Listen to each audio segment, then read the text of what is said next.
my phone set up here. Hello, good afternoon. It is daily reading 290. And today, once again, since it's the weekend, I'm going to be reading out of Get What You Want, The Art of Making and Manifesting Your Intentions by Tony Burrows.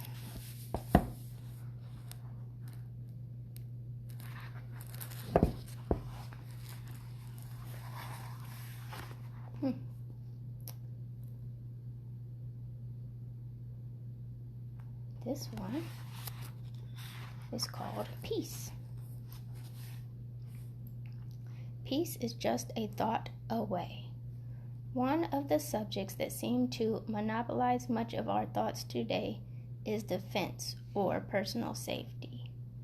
In the spirit of helping us to understand how we are sabotaging ourselves in this area by holding on to our old ways of thinking, we will now address this highly charged topic by going a little deeper into our defense mindset.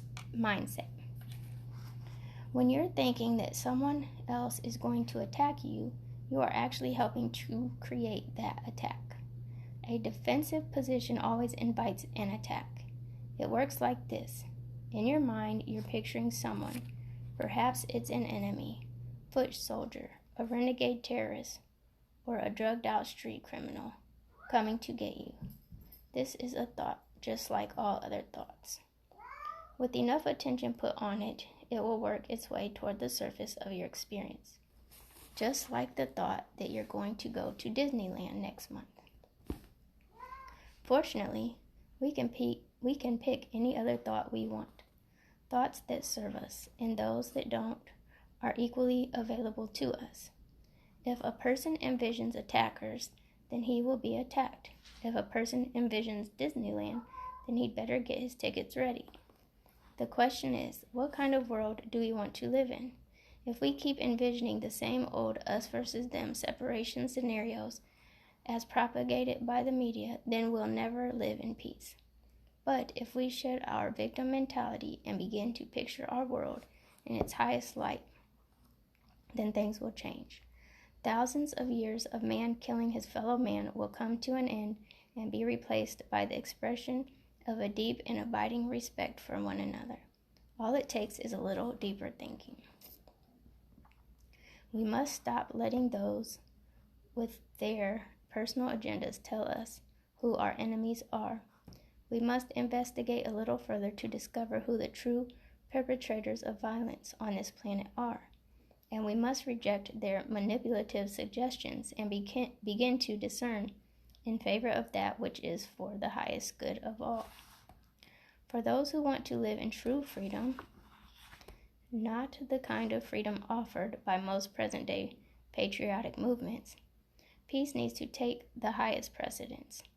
We must in fact demand peace because freedom requires a peaceful environment in which to grow and thrive. As of yet, not enough of us have been able to garner the inner strength needed to create a lasting peace.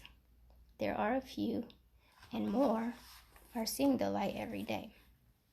But it takes a larger number of people to stop supporting a social reality that doesn't serve them before a shift into true collective sovereignty will occur.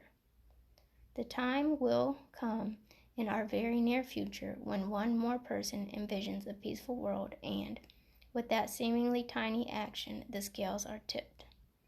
The storm clouds disappear and a new world, the world that we deserve to live in as our right of birth, opens up before us. It will be like a miracle, but it's not really a miracle. It's only us having changed our thoughts. My intention for today is, or as I always say, my affirmation for today is, I affirm that I am guided, guarded, and protected at all times. So, this is talking about each one of us in an individual way changing our thoughts, and in doing so, as enough of us change our thoughts, then it will affect the thoughts of the collective or the collective consciousness. and in changing the thoughts of the collective consciousness, then we can begin to change the way the world is. So first we have to begin to change the way we see the world, and then we will be able to have a change in the way we actually are in the world. So, and that affirmation at the end about being guided, guarded, and protected, that's one I use every day when I'm giving my gratitudes. The first thing in the morning and last thing at night, I give gratitude for me and my children being divinely guided, guarded, and protected for our highest and greatest good and the highest and greatest good of all. So that might be something you would like to incorporate into your daily regimen.